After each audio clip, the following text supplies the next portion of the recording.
बंदी छोड़ सतगुरु रामपाल जी परमेश्वर जी की जय हो। परमपिता परमात्मा सारी सृष्टि के रचनहार, कुल मालिक, असंख्य ब्रह्मांडों के स्वामी, जगत गुरु, तीनों लोकों में प्रवेश करके सबका धारण पोषण करने वाले, राजाधिराज, आत्माधार, नाथों के नाथ, देवों के देव महादेव, सर्वेश्वर, महेश्वर, मृत्युंजय, अजरो अमर, आदि अनादि सनातनी प्रभु, जगत पिता जगदीश्वर, श्री श्री 1008 की उपाधि के वास्तविक अधिकारी, अकाल मूरत सौद स्वरूपी राम वासुदेव, सर्वगतम ब्रह्म, परम पूज्य, प्रथम पूज्य, परम शांत, परम पुरुष, परम धनी, परम दयालु, सत्य कबीर, हक्का कबीर, अल्लाहु कबीर, अल्लाहु अकबर, बाखबर, अल्लाह ताला, जगत के तारणहार, जगत के मुक्तिदाता, जगत के जगन्नाथ, हारे के सहारे, हिंदुओं के राम, मुसलमानों के अल्लाह, सिखों के वाहिगुरु, ईसाइयों के मसीह, दया के सागर दयानिधि, करुणा के सागर करुणानिधि, स्वयंभू परिभू, संकट मोचन, कष्ट हरण, मंगल करण, दुख भंजन, अविगत कबीर, निर्विकार निर्विषम परमात्मा, अलय अलेख सतगुरु, आदि अनादि सतगुरु, असली मर्यादा पुरुषोत्तम, असली राम, असली कृष्ण, असली घनश्याम, असली मुरारी, राजाओं के राजा, महाराजाओं के महाराजा, शहंशाहों के शहंशाह, सम्राटों के सम्राट, भगवानों के भगवान, अल्लाहों के अल्लाह, प्रभुओं के प्रभु, मसीहाओं के मसीह, सच्चे वाहिगुरु, बाबाओं के बाबा, पीरों के पीर, सेठों के सेठ, जगत सेठ, सावलसा सेठ, सर्वगुण संपन्न, अनंत कोटि कलाओं के स्वामी, अनंत कोटि ब्रह्मांडों के नायक, योगियों में महायोगी, ध्यानियों में महाध्यानी, सिद्धों में परम सिद्ध, ज्ञानियों में तत्वज्ञानी, ब्रह्म ज्ञानी, महाज्ञानी, परम ज्ञानी, सर्वश्रेष्ठ ज्ञानी, विज्ञानी, युवा कबीर, समर्थ कबीर, असंवात, अमित ओजा, सच्चे रहनुमा, करीम अल्लाह, सुभान अल्लाह, दुनिया के अंतिम पैगंबर, 8 सितंबर 1951 से गांव धनाना, जिला सोनीपत, हरियाणा, भारतवर्ष की पावन भूमि पे प्रकट रियल कल की भगवान श्री नारायण साकार हरि, श्री बाबा साहेब नूर अनंत परमात्मा, सच्चे दरवेश, सच्चे बाखबर, संत श्रोमणी सतगुरु रामपाल जी परमेश्वर जी के चरण कमल में साध संगति से जुड़े हुए देश विदेश से आप और हम सभी सत्सेवक भाई बहनों का अनंत कोटि दंडवत प्रणाम। सत्साई भाई और बहनों, बहुत बड़ी दया, बहुत बड़ी मेहर पूज्य गुरुदेव भगवान की, परमेश्वर रामपाल जी की, जिनके शुभ आशीर्वाद से, विशेष आशीर्वाद से आप और हम सभी भाई बहनों को, विशेषकर हिंदू समाज से जुड़े श्रद्धालुओं को परमपिता परमेश्वर जी के विषय में, भक्ति मार्ग के विषय में, सत भक्ति के विषय में, सत्य आध्यात्मिक मार्ग के विषय में विशेष गहन जानकारी प्राप्त हो रही है। क्योंकि सदियों से भाइयों और बहनों, भक्ति और भगवान के नाम पर हमारे धर्मगुरुओं ने तत्व ज्ञान के अभाव में हमें परमात्मा से कोसों दूर बैठा रखा था, जिस कारण से परमात्मा से मिलने वाले लाभ से हम वंचित रहे। अब परमेश्वर ने दया की है, एक बार पुनः हम सभी आत्माओं पर विशेष मेहर करते हुए सतलोक से चलकर अपने तेजोमय रूप को हल्का करते हुए तत्वदर्शी संत के रूप में प्रकट होकर सन 1994 से अपना यथार्थ 13वां कबीर पंथ चलाकर फिर से उसी सत्य आध्यात्मिक ज्ञान को जन जन तक पहुंचाते हुए अपने मिशन को आगे बढ़ा रहे हैं। और इस मिशन से जुड़कर लाखों की संख्या में भगत आत्माएं अध्यात्म के विषय में जानकर सत भक्ति मार्ग से जुड़कर लाभ भी उठा रही हैं।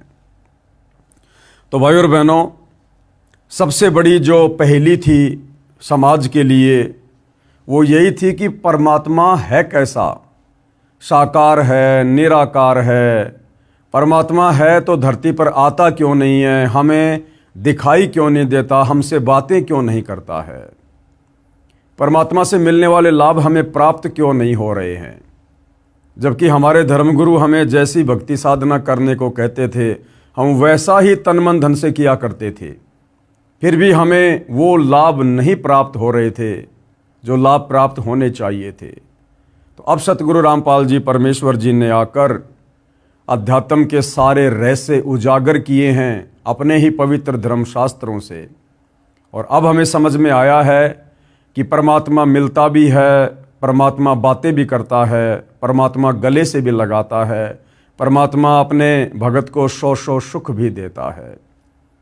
तो भाइयों और बहनों, जिन आत्माओं पर ये रज़ा हो चुकी है, दया हो चुकी है, वो आत्माएं तो उस स्थिति में हैं जैसे गूंगा आदमी गुड़ खाकर उसका स्वाद बयान नहीं कर सकता। और बाकी यदि किसी ने परमात्मा के दर्शन करने हैं, साक्षात्कार करना है, उनसे तमाम आध्यात्मिक लाभ प्राप्त करने हैं, तो सर्वप्रथम सतगुरु रामपाल जी के सत्संगों को गहनता से सुनकर, समझकर, उसके बाद उनसे उपदेश प्राप्त करके उनके दिशा निर्देशन में, मार्गदर्शन में आजीवन मर्यादा में रहकर भक्ति करने का संकल्प करना है। उसके बाद उनके साथ भी वही अनुभव होंगे जो आज लाखों भगत भाई बहनों के साथ में हो रहे हैं। तो भाइयों और बहनों, आज के इस एपिसोड में, यानी जो पवित्र पुस्तक सतगुरु रामपाल जी ने अपने कर कमल से लिखी है, मानव समाज पर उपकार करते हुए, आज इस पुस्तक पर हमारा 25वां वीडियो है। और इस वीडियो में कबीर परमेश्वर, जो सारी सृष्टि के सृजनहार हैं, सबके पालन पोषण करता हैं, वो कबीर परमात्मा भारत देश की पवित्र भूमि पर इस कलयुग में किस प्रकार से प्रकट हुए और किस प्रकार से उनके बाल्यकाल की वेदों के अनुसार लीला में परवरिश हुई, परमेश्वर किन किन को आकर मिले, इन तमाम बातों की जानकारी हमें मिल रही है, जो कि सत्यनारायण कथा है। आज के इस वीडियो में हम आगे बढ़ेंगे, जिसमें हमें पता चलेगा कि जब वह कबीर परमात्मा सतलोक से चलकर पृथ्वी पर प्रकट होते हैं और फिर अपना ज्ञान प्रचार करने के लिए, यहाँ के एक विधान को बनाए रखने के लिए, गुरु शिष्य परंपरा को बनाए रखने के लिए, क्योंकि गुरु बिन ज्ञान नहीं हो सकता, गुरु बनाए बिना भक्ति मार्ग की शुरुआत नहीं हो सकती। इस बात को आप और हमें समझाते हुए और इस गुरु शिष्य परंपरा को बनाए रखते हुए, वह कबीर परमात्मा जो गुरुओं का गुरु होता है, पीरों का पीर होता है, स्वयं ही जगत गुरु होता है, उन्हें कोई गुरु बनाने की आवश्यकता नहीं होती है, परंतु फिर भी वो एक मुंह बोला गुरु धारण करते हैं।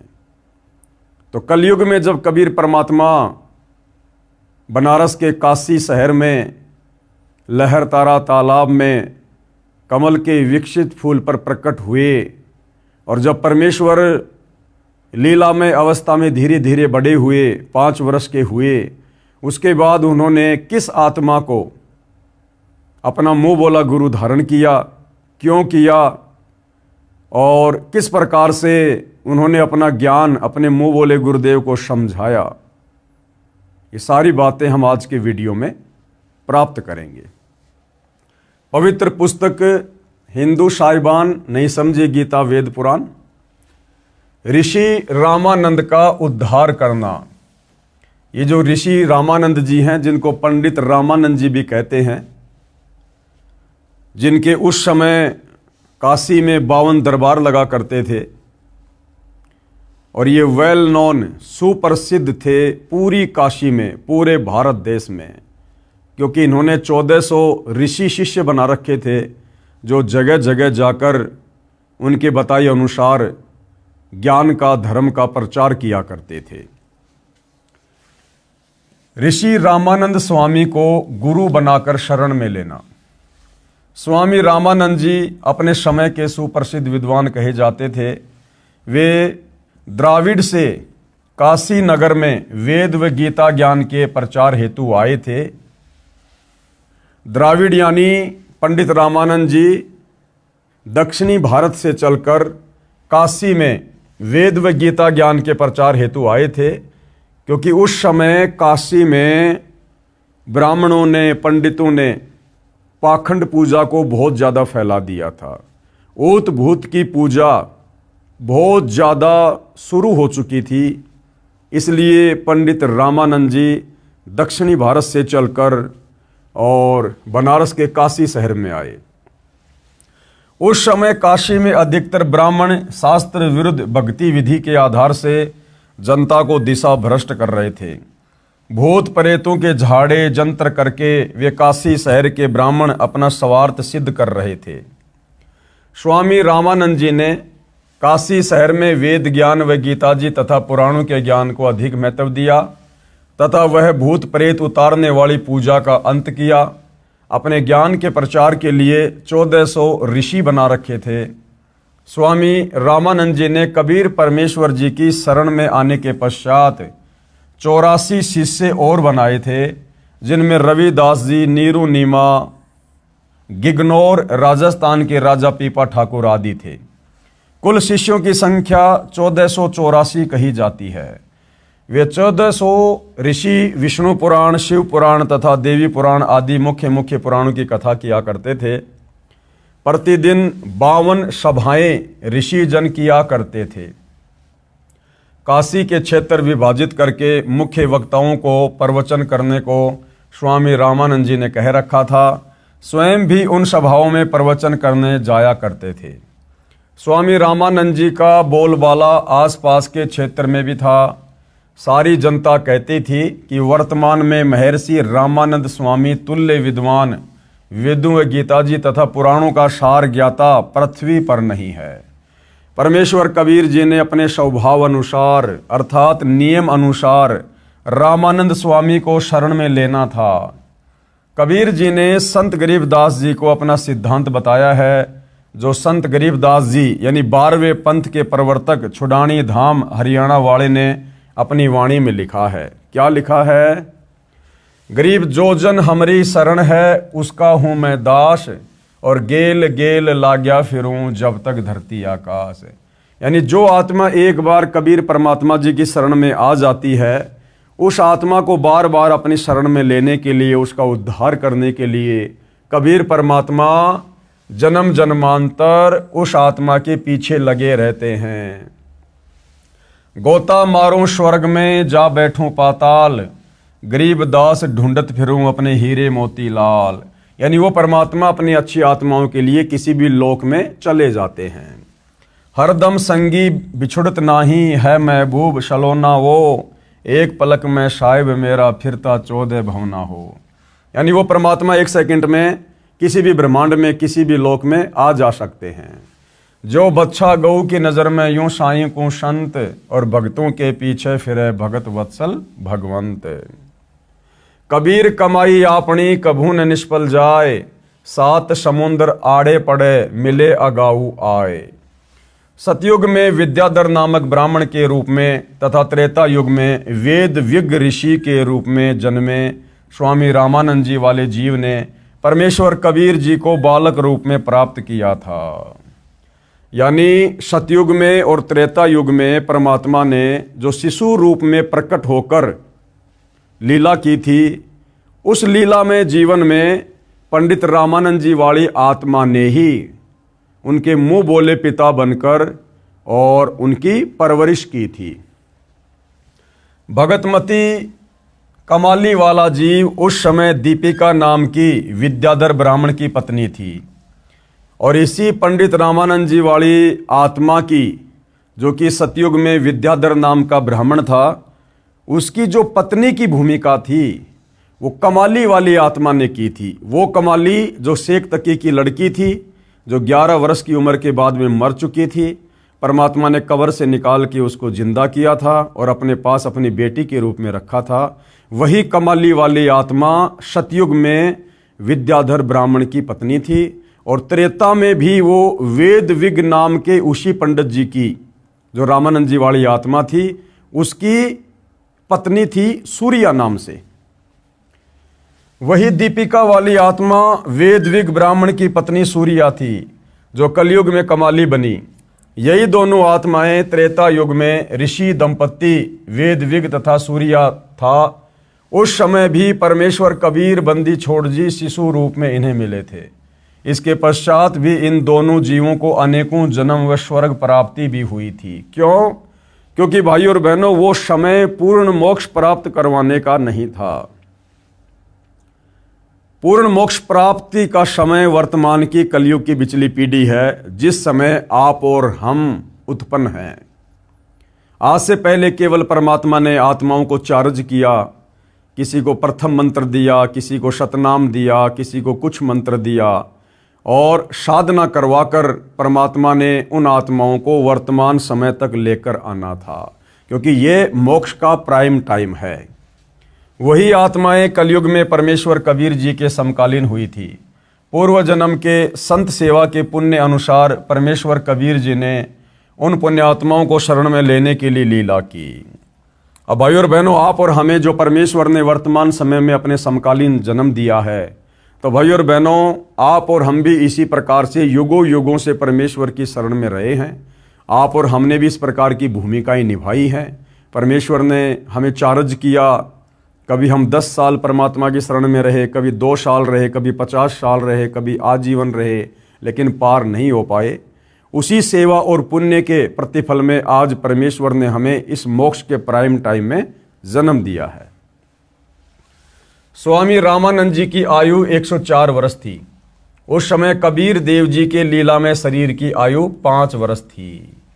स्वामी रामानंद जी महाराज का आश्रम गंगा दरिया के आधा किलोमीटर दूर स्थित था। स्वामी रामानंद जी प्रतिदिन सूर्योदय से पूर्व गंगा नदी के तट पर बने पंचगंगा घाट पर स्नान करने जाते थे। 5 वर्षीय कबीर देव ने 2.5 यानी 2 वर्ष 6 महीने के बच्चे का रूप धारण किया तथा पंचगंगा घाट की पौड़ियों यानी सीढ़ियों में लेट गए। अब परमात्मा जी ने क्या लीला की? पंडित रामानंद जी को अपना मुंह बोला गुरु धारण करने के लिए जिस समय कबीर परमेश्वर लीला में से 5 वर्ष की आयु के थे, उस समय परमात्मा ने जानबूझकर 2.5 वर्ष के बच्चे का रूप बनाया और जहां पंचगंगा घाट पर पंडित रामानंद जी सुबह सुबह स्नान करने जाते थे, वहां सीढ़ियों पर लेट गए। स्वामी रामानंद जी प्रतिदिन की भांति स्नान करने गंगा दरिया के घाट पर गए। अंधेरा होने के कारण स्वामी रामानंद जी बालक कबीर देव को नहीं देख सके। स्वामी रामानंद जी के पैर की खड़ाऊ यानी लकड़ी का जूता सीढ़ियों में लेटे बालक कबीर देव के सिर में लगा। बालक कबीर देव लीला करते हुए रोने लगे जैसे बच्चा रोता है। स्वामी रामानंद जी को ज्ञान हुआ कि उनका पैर किसी बच्चे को लगा है, जिस कारण से बच्चा पीड़ा से रोने लगा है। स्वामी जी बालक को उठाने तथा चुप करने के लिए शीघ्रता से झुके तो उनके गले की माला, पंडित रामानंद जी के गले की माला यानी एक रुद्राक्ष की कंठी माला बालक कबीर देव के गले में डल गई, जिसे स्वामी रामानंद जी नहीं देख सके। स्वामी रामानंद जी ने बच्चे को प्यार से कहा, बेटा राम राम बोल, राम नाम से सब कष्ट दूर हो जाता है। ऐसा कहकर बच्चे के सिर को सहलाया, आशीर्वाद देते हुए सिर पर हाथ रखा। देखो भाई और बहनों, दीक्षा उसी समय पूर्ण होती है, सफल होती है, जब साक्षात गुरुदेव भगवान हमारे समक्ष हों, हमें मंत्र दें और उसके बाद भगत को अपना आशीर्वाद दे। आशीर्वाद देने के बाद सतगुरु की जो शक्ति है, जो पावर है, जो अंश है, वो शिष्य में प्रवेश होता है। उसके बाद ही शिष्य सही प्रकार से भक्ति कर पाता है। तो भाई और बहनों, वर्तमान में सन 2014 बरवाला कांड के बाद से ये जो जगह जगह नाम दीक्षा दी जा रही है सतलोक आश्रम के द्वारा, ये वर्तमान में पूर्ण दीक्षा नहीं है। पूर्ण दीक्षा सतगुरु रामपाल जी के आने के बाद पुनः सभी आत्माओं को मिलेगी,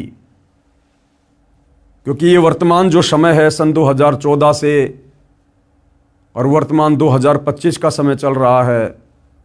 आगे जब तक सतगुरु रामपाल जी हिसार जेल से बाहर आने की दया नहीं करेंगे मिशन को पूरा करके, तब तक ये जो नाम दीक्षा का जो ये कर्म है ये पूर्ण नहीं कहा जा सकता है। ठीक है, हम दीक्षा लेकर भक्ति कर रहे हैं, वो बात अलग है। जैसी भक्ति मर्यादा में रहकर हम करेंगे, भक्ति धन अवश्य जो है वो जमा होगा।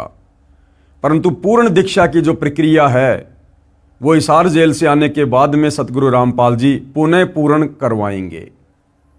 उसके बाद वे चाहे स्वयं दीक्षा दें चाहे अपने आदेश से डीवीडी से दीक्षा दिलवाएं, वो फिर उनकी मौज, उनकी मर्जी। परंतु वर्तमान में उनकी गैर हाजिरी में काल प्रेरणा से जगह जगह जिस प्रकार से नाम दीक्षा के अंदर अपनी नादानी और अज्ञानता के चलते सतलोक आश्रम वालों ने खोल रखे हैं, हम इसको पूर्ण दीक्षा नहीं कह सकते हैं। तो परमेश्वर कबीर जी ने किस प्रकार से पंडित रामानंद जी को अपना मुंह बोला गुरु धारण किया। क्या कहा? पंडित रामानंद जी ने प्यार से कहा, बेटा राम राम बोल, राम नाम से सब कष्ट दूर हो जाते हैं। ऐसा कहकर बच्चे के सिर को सहलाया, आशीर्वाद देते हुए सिर पर हाथ रखा। बालक कबीर परमेश्वर अपना उद्देश्य पूरा होने पर चुप होकर पौड़ियों पर बैठ गए तथा एक शब्द गाया और चल पड़े। ये शब्द अगम निगम बोध के पेज नंबर 34 पर लिखा है। गुरु रामानंद जी समझ पकड़ियो मोरी बाही, जो बालक रुन झुनिया खेलत सो बालक हम नाही। कि पंडित रामानंद जी सोच समझ के मुझे अपना शिष्य धारण करना, मैं वो बालक नहीं हूं जो खेल खिलौने से चुप हो जाता हूं, मान जाता हूं। हम तो लेना सत का सौदा, हम ना पाखंड पूजा चाही। बाहा पकड़ो तो दृढ़ का पकड़, बहुर छूट न जाई। जो ममता से जन्मा वह नहीं इष्ट हमारा, जो माता से जन्मा वह नहीं इष्ट हमारा। देखो भाई और बहनों, कितनी बड़ी शिक्षा, कितनी बड़ी बात गुरुदेव भगवान कह रहे हैं। गुरुदेव कौन? कबीर। और हम कौन? कबीर पंथी। तो गुरुदेव भगवान क्या कह रहे हैं कि एक भगत का इष्ट कैसा होना चाहिए? क्या कह रहे हैं? जो माता से जन्मा वह नहीं इष्ट हमारा।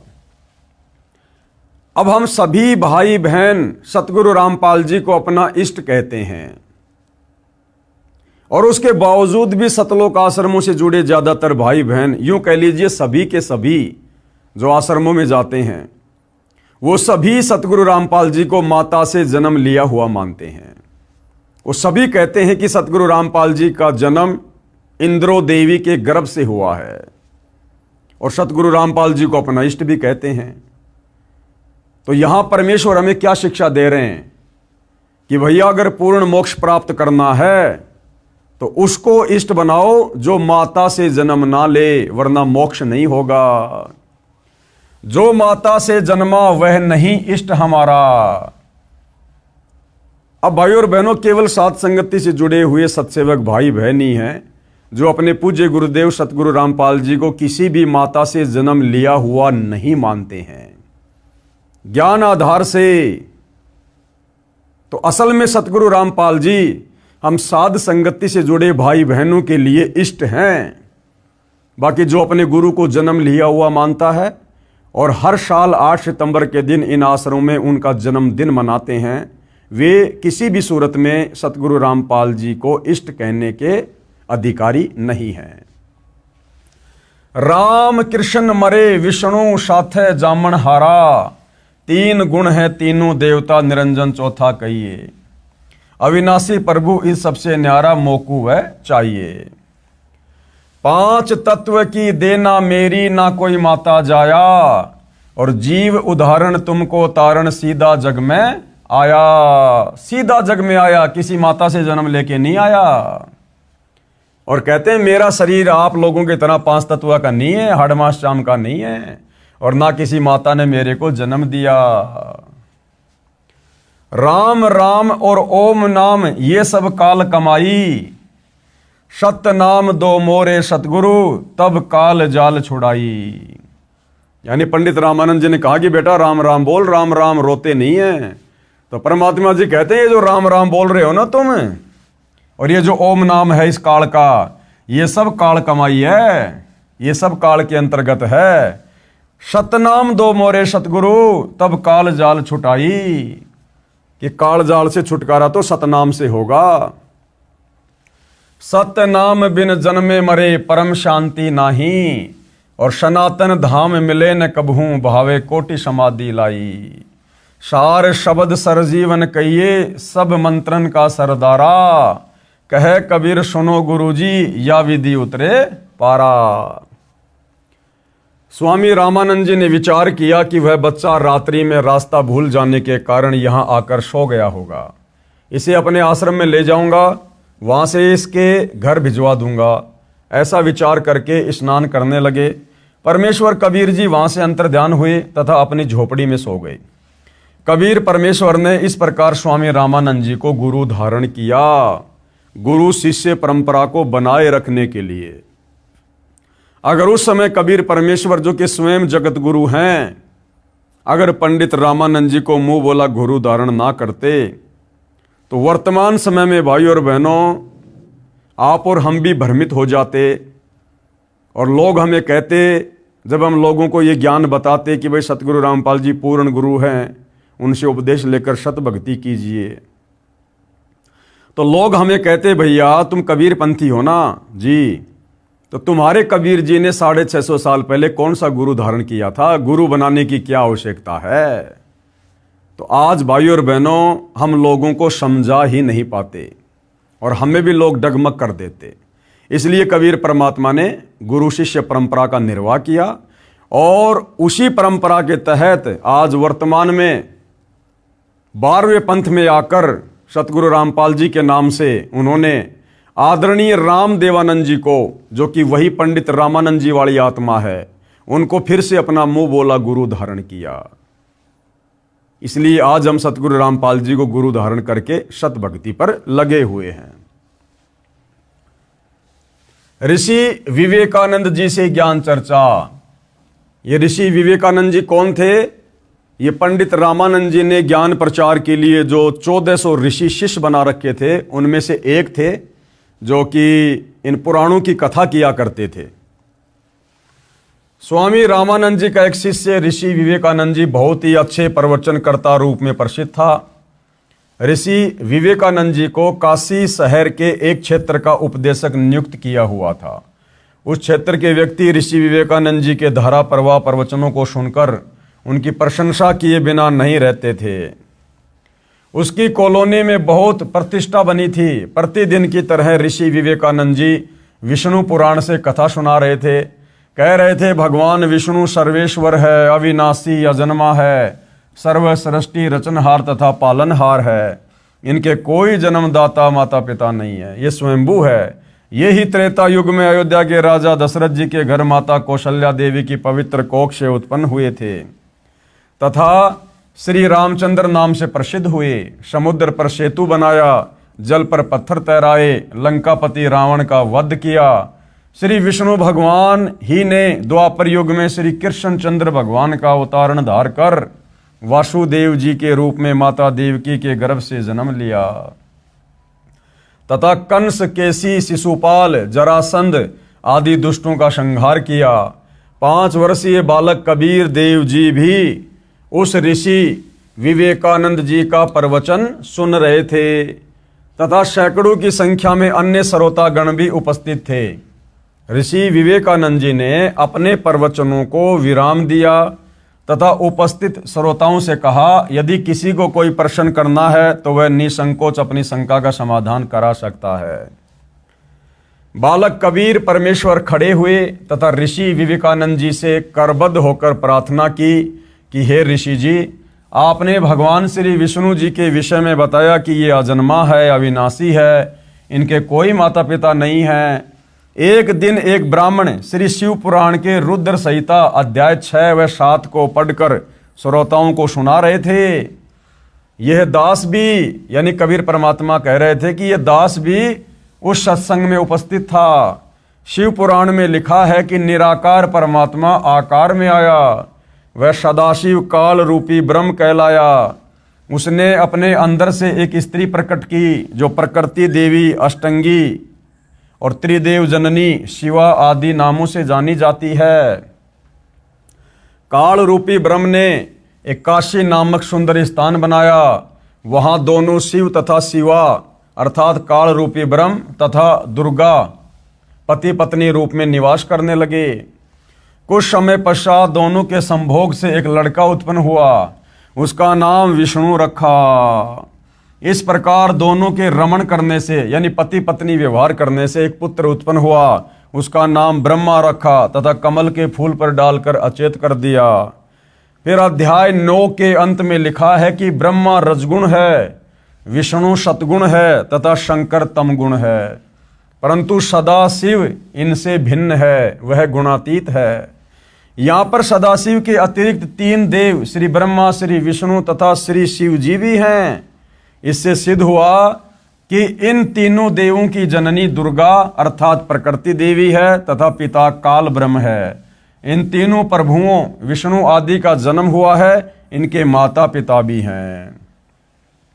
और फिर क्या कहा परमात्मा जी ने, एक दिन मैंने एक ब्राह्मण द्वारा श्री देवी पुराण के 3 स्कंद में अध्याय 4 में 5 में सुना था कि जिसमें भगवान विष्णु ने कहा है, इन प्रकृति देवी अर्थात दुर्गा को मैंने पहले भी देखा था, मुझे अपने बचपन की याद आई है।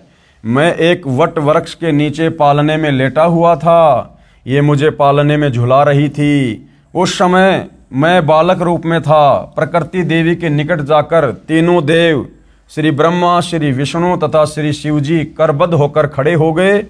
भगवान विष्णु ने देवी की स्तुति की कि तुम शुद्ध स्वरूपा हो, ये संसार तुम्ही से उद्भासित हो रहा है। हमारा आविर्भाव यानी जन्म तथा तिरोभाव अर्थात मृत्यु होती है। हम अविनाशी नहीं हैं, तुम ही अविनाशी हो, प्रकृति देवी हो। भगवान शंकर बोले, हे माता, यदि आप ही के गर्भ से भगवान विष्णु तथा भगवान ब्रह्मा का जन्म हुआ है, तो क्या मैं तमोगुणी लीला करने वाला शंकर आपका पुत्र नहीं हुआ? अर्थात मुझे भी जन्म देने वाली तुम ही हो। अब पंडित विवेकानंद जी के तो होश उड़ गए, होश, कि इस बालक को इन तमाम बातों का कैसे पता चला। ये तो अनपढ़ है, ये तो शास्त्रों को हाथ भी नहीं लगा सकते। हे ऋषि विवेकानंद जी, आप कह रहे हो कि पुराणों में लिखा है कि भगवान विष्णु के तो कोई माता पिता नहीं है, ये अविनाशी हैं। इन पुराणों का ज्ञानदाता एक श्री ब्रह्मा जी है तथा लेखक भी एक ही श्री व्यास जी है, जबकि पुराणों में तो भगवान विष्णु नासवान लिखे हैं, इनके माता पिता का नाम भी लिखा है। क्यों जनता को भ्रमित कर रहे हो? और क्या कहा परमात्मा ने, कबीर वेद पढ़े पर भेद न जाने, बाचे पुराण 18, और जड़ को अंधा पान खिलावे भूल गए सृजनहारा। यानी पत्थरों की पूजा कर रहे हो और सारी सृष्टि के सृजनहार को भूले बैठे हो। कबीर परमेश्वर जी के मुख कमल से उपरोक्त पुराणों में लिखा उल्लेख सुनकर ऋषि विवेकानंद अति क्रोधित हो गया तथा उपस्थित श्रोताओं से बोले, ये बालक झूठ बोल रहा है, पुराणों में ऐसा नहीं लिखा है। उपस्थित श्रोताओं ने भी सहमति व्यक्त कर दी कि हे ऋषि जी, आप सत्य कह रहे हो, ये बालक क्या जाने पुराणों के गूढ़ रहस्य को। आप विद्वान पुरुष, परम विवेकशील हो, आप इस बच्चे की बातों पर ध्यान ना दो। ऋषि विवेकानंद जी ने पुराणों को उसी समय देखा जिसमें सर्व विवरण विद्यमान था, यानी ज्यों का त्यों लिखा हुआ था, परंतु मान हानि के भय से अपने झूठे वक्तव्य पर ही दृढ़ रहते हुए कहा, हे बालक, तेरा क्या नाम है? तू किस जाति में जन्मा है? तूने तिलक लगाया है? क्या तूने कोई गुरु धारण किया है? जल्दी बता। कबीर परमेश्वर जी ने बोलने से पहले ही श्रोता बोले कि हे ऋषि जी, इसका नाम कबीर है, ये नीरू जुलाई का पुत्र है। कबीर जी बोले, ऋषि जी, मेरा यही परिचय है जो श्रोताओं ने आपको बताया, मैंने गुरु धारण कर रखा है। ऋषि विवेकानंद जी ने पूछा, क्या नाम है तेरे गुरुदेव का? परमेश्वर कबीर जी ने कहा कि मेरे पूज्य गुरुदेव वही हैं जो आपके गुरुदेव हैं, यानी पंडित रामानंद जी। उनका नाम है पंडित रामानंद जी। अब इतनी बातें सुनकर भाइयों और बहनों, विवेकानंद जी का माथा ठनक गया। जुलाहे के बालक कबीर परमेश्वर जी के मुख कमल से स्वामी रामानंद जी को अपना गुरुजी बताने से ऋषि विवेकानंद जी ने ज्ञान चर्चा का विषय बदलकर परमेश्वर कबीर जी को बहुत बुरा भला कहा तथा श्रोताओं को भड़काने व वास्तविक विषय भुलाने के उद्देश्य से कहा, देखो रे भाइयों, ये कितना झूठा बालक है।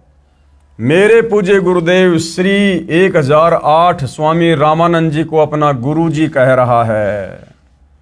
भाई और बहनों, ये श्री श्री 1008 की जो उपाधि है, ये उन महापुरुषों के नाम से पहले लगाई जाती है जो चारों वेदों के प्रकांड ज्ञाता होते हैं।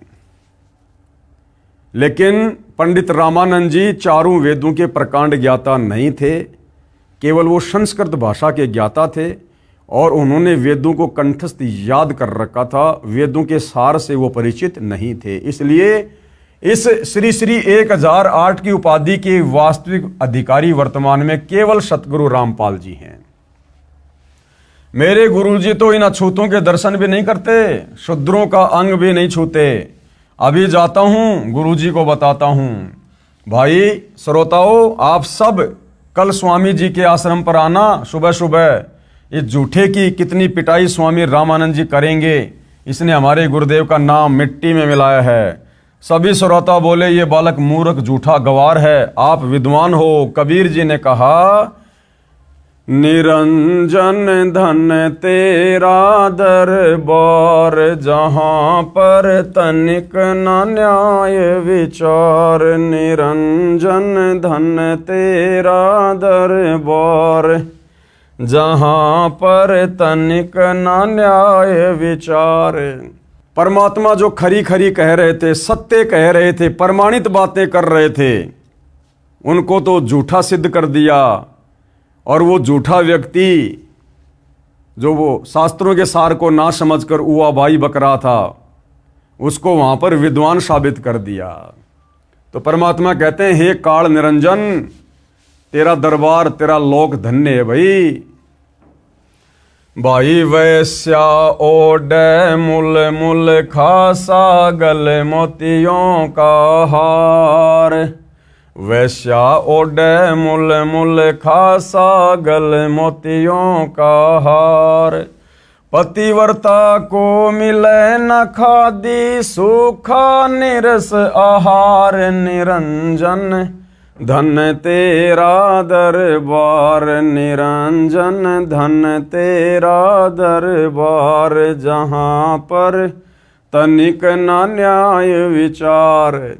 वैश्या ओडे मुल मुल खासा, यानी जो वैश्या है सारा दिन बुरे काम करे, निकम्मे काम करे, बदौरत।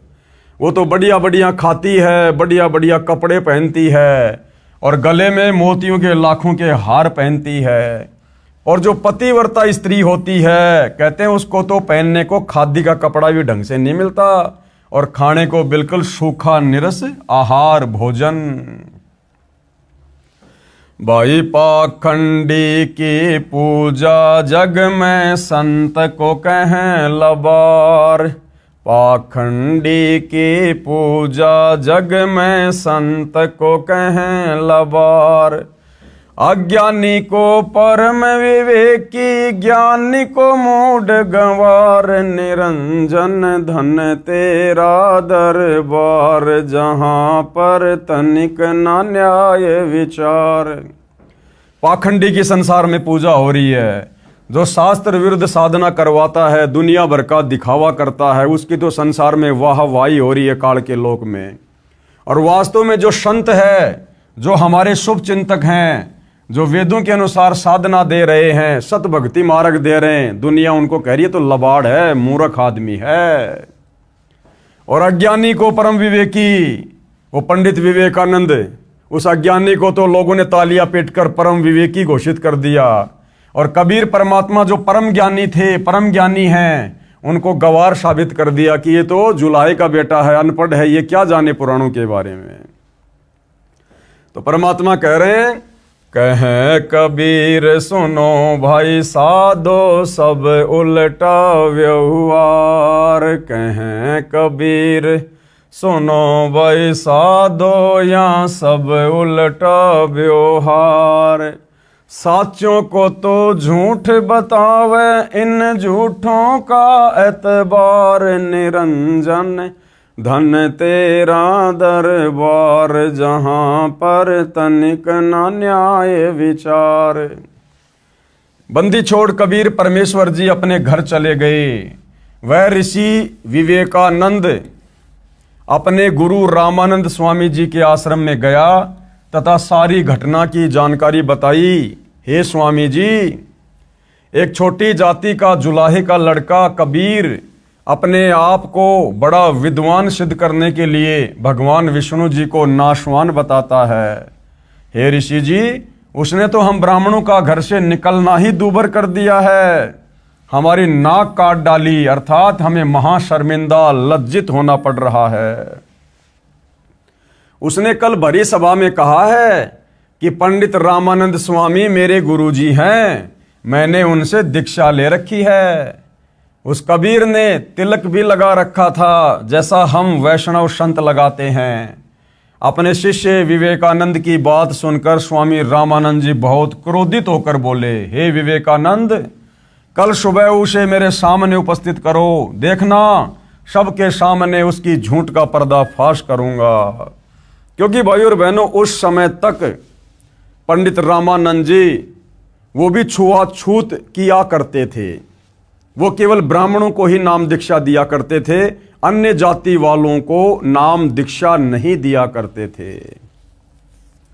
कबीर जी द्वारा स्वामी रामानंद के मन की बात बताना। दूसरे दिन विवेकानंद ऋषि अपने साथ 9 व्यक्तियों को लेकर जुलाहा कॉलोनी में नीरू के मकान के विषय में पूछने लगा कि नीरू का मकान कौन सा है। कॉलोनी के एक व्यक्ति को उनके हाव भाव से लगा कि ये कोई अप्रिय घटना करने के मकसद से आए हैं, यानी मारपिटाई के मकसद से आए हैं। उसने जल्दी से नीरू को जाकर बताया कि कुछ ब्राह्मण आपके घर आ रहे हैं, उनकी नीयत झगड़ा करने की है। नीमा भी वही खड़ी उस व्यक्ति की बातें सुन रही थी। उसी समय वे ब्राह्मण गली में नीरू के मकान की ओर आते दिखाई दिए। नीमा समझ गई कि अवश्य इस कबीर ने इन ब्राह्मणों से ज्ञान चर्चा की है, वे ईर्ष्यालु व्यक्ति मेरे बेटे को मार डालेंगे। इतना विचार करके सोए हुए बालक कबीर को जगाया तथा अपनी झोपड़ी के पीछे ले गई, वहां लेटा कर ऊपर रजाई डाल दी तथा कहा, बेटा बोलना नहीं है, कुछ व्यक्ति झगड़ा करने के मकसद से अपने घर आ रहे हैं। नीमा अपने घर के द्वार पर गली में खड़ी हो गई। तब तक वे ब्राह्मण घर के निकट आ चुके थे। उन्होंने पूछा, क्या नीरू का घर यही है? नीमा ने उत्तर दिया, हाँ ऋषि जी यही है, कहो कैसे आना हुआ। ऋषि विवेकानंद बोला, कहाँ है तुम्हारा शरारती बच्चा कबीर? कल उसने भरी सभा में मेरे गुरुदेव का अपमान किया है, आज उसकी पिटाई गुरुजी सबके सामने करेंगे, इसको सबक सिखाएंगे। नीमा बोली, मेरा बेटा निर्दोष है, वह किसी का अपमान नहीं कर सकता। आप मेरे बेटे से ईर्ष्या रखते हो। कभी कोई ब्राह्मण उलाने यानी शिकायत लेकर आता है, कभी कोई तो कभी कोई आता है। आप मेरे बेटे की जान के शत्रु क्यों बने हो? लौट जाइए। सभी ब्राह्मण बलपूर्वक यानी जोर जबरदस्ती नीरू की झोपड़ी में प्रवेश करके कपड़ों को उठा उठाकर बालक को खोजने लगे। 4 पाइयों को भी उलटकर पटक दिया। जोर जोर से ऊंची आवाज में बोलने लगे। माता पिता को दुखी जानकर बालक रूपधारी कबीर परमेश्वर जी रजाई से निकलकर खड़े हो गए तथा कहा, ऋषि जी मैं झोपड़ी के पीछे छुपा हूं। बच्चे की आवाज सुनकर सभी ब्राह्मण पीछे गए। वहां खड़े कबीर जी को पकड़कर अपने साथ ले जाने लगे। नीमा तथा नीरू ने विरोध किया। नीमा ने बालक कबीर जी को सीने से लगाकर कहा, मेरे बच्चे को मत ले जाओ, मत ले जाओ। ऐसा कहकर रोने लगी। निर्दयियों ने नीमा को धक्का मारकर जमीन पर गिरा दिया। नीमा फिर उठकर पीछे दौड़ी तथा बालक कबीर जी का हाथ उनसे छुटवाने का प्रयत्न किया। एक व्यक्ति ने ऐसा थप्पड़ मारा, नीमा के मुख व नाक से खून टपकने लगा। नीमा रोती हुई गली में अचेत हो गई। नीरू ने भी बच्चे को छुड़वाने की कोशिश की तो उसे भी पीट पीट कर मृत सम कर दिया। यानी इतनी पिटाई की उन लोगों ने, अपनी तरफ से मार कर ही छोड़ गए। कॉलोनी वाले उठाकर उनके घर ले गए। बहुत समय पश्चात दोनों सचेत हुए। बच्चे के वियोग में रो रो कर दोनों का बुरा हाल था। नीरू चोट के कारण चल फिरने में असमर्थ जमीन पर गिरकर विलाप कर रहा था। कभी चुप होकर भयभीत हुआ गली की ओर देख रहा था। मन में सोच रहा था कि कहीं वे लौटकर ना आ जाएं तथा मुझे जान से न मार डालें। फिर बच्चे को याद करके विलाप करने लगता, मेरे बेटे को मत मारो, मत मारो, इसने क्या बिगाड़ा है तुम्हारा। ऐसे पागल जैसी स्थिति नीरू की हो गई थी। नीमा होश में आती थी, फिर अपने बच्चे के साथ हो रहे अत्याचार की कल्पना कर बेहोश हो जाती थी। मोहल्ले के स्त्री पुरुष उनकी दशा देखकर अति दुखी थे। अब देखो भाई और बहनों, ये है सत्यनारायण कथा। अब कबीर परमेश्वर सारी सृष्टि के मालिक, जिनके आधे बाल के बराबर पूरी कायनात, पूरी सृष्टि नहीं है, लेकिन परमेश्वर जी ने अपनी तरफ से किसी को छुआ भी नहीं, अपनी तरफ से किसी को ना मारा ना किसी को पीटा। और भाई और बहनों, हमारे बाकी के भगवान, जिनको हम भगवान कहा करते थे, श्री राम, श्री कृष्ण, वो तो बचपन से ही शिकार करने लग गए थे, बेजुबान जानवरों का वध करने लग गए थे। बड़े होकर उन्होंने कितनी लड़ाइयां लड़ी, करोड़ों लोगों को मरवा दिया, और फिर भी हम उनको परमात्मा कहा करते थे। तो भाई और बहनों, ये है सत्यनारायण कथा। प्रातः काल का समय था। स्वामी रामानंद जी गंगा नदी पर स्नान करके लौटे ही थे और अपनी झोपड़ी में बैठे थे। जब उन्हें पता चला कि उस बालक कबीर को पकड़कर ऋषि विवेकानंद जी की टीम ला रही है, तो स्वामी रामानंद जी ने अपनी कुटिया के द्वार पर कपड़े का पर्दा लगा लिया, ये दिखाने के लिए कि मैं पवित्र जाति का ब्राह्मण हूं, तथा शूद्रों को दीक्षा देना तो दूर की बात, सुबह सुबह तो उनका दर्शन भी नहीं करता। ऋषि विवेकानंद जी ने बालक कबीर देव जी को कुटिया के समक्ष खड़ा करके कहा, हे गुरुदेव, ये रहा वह झूठा बच्चा कबीर जुलाहा। उस समय ऋषि विवेकानंद जी ने अपने प्रचार क्षेत्र के व्यक्तियों को विशेष कर बुला रखा था, ये दिखाने के लिए कि ये कबीर झूठ बोलता है। स्वामी रामानंद जी कहेंगे, मैंने इसको कभी दीक्षा नहीं दी, जिससे सभी उपस्थित व्यक्तियों को ये बात जचेगी कि कबीर पुराणों के विषय में भी झूठ बोल रहा था, जिनके बारे में कबीर जी ने लिखा बताया था कि श्री विष्णु जी, श्री शिव जी तथा ब्रह्मा जी नाशवान हैं, इनका जन्म होता है तथा मृत्यु भी होती है, तथा इनकी माता का नाम प्रकृति देवी अर्थात दुर्गा है, तथा पिता का नाम सदाशिव अर्थात काल ब्रह्म है। जिन हाथों से कबीर परमेश्वर को पकड़ कर लाए थे, उन सभी व्यक्तियों ने अपने हाथ मिट्टी से रगड़ रगड़ कर धोए तथा सर्व उपस्थित व्यक्तियों के समक्ष बाल्टी में जल भरकर स्नान किया। सर्व वस्त्र जो शरीर पर पहन रखे थे वे भी कूट कूट कर धोए, लोगों को दिखाने के लिए कि ऐसे नीच जाति वालों को तो हम छूना भी पसंद नहीं करते। स्वामी रामानंद जी ने अपनी कुटिया के द्वार पर खड़े 5 वर्षीय बालक कबीर से ऊंची आवाज में प्रश्न किया, हे बालक, आपका क्या नाम है? कौन जाति में जन्म है? आपका भक्ति पंथ मार्ग कौन है? उस समय लगभग 1000 की संख्या में दर्शक उपस्थित थे। बालक कबीर जी ने भी आधीनता से ऊंची आवाज में उत्तर दिया। क्यों? क्योंकि उस समय तक कबीर परमेश्वर पंडित रामानंद जी को अपना मुंह बोला गुरु धारण कर चुके थे, और गुरु के समक्ष किस प्रकार से बातें की जाती हैं, किस प्रकार से खड़ा हुआ जाता है, किस प्रकार से बोला जाता है, वो शिक्षा हमें पूज्य गुरुदेव भगवान दे रहे हैं। जाति हमारी जगत गुरु परमेश्वर है पंथ, गरीबदास लिखित पढ़े मेरा नाम निरंजन कंत। ये पंडित जी, मेरी जाति है जगत गुरु, सारे संसार को ज्ञान देने के लिए आता हूं मैं, और मेरा जो पंथ है वो है परम सनातन धाम परमेश्वर। गरीब दास लिखित पढ़े मेरा नाम निरंजन कंत। और वास्तव में जो निरंजन परमात्मा है, निरंजन माया रहित परमात्मा, मालिक ने कहा कि वो मैं ही हूं।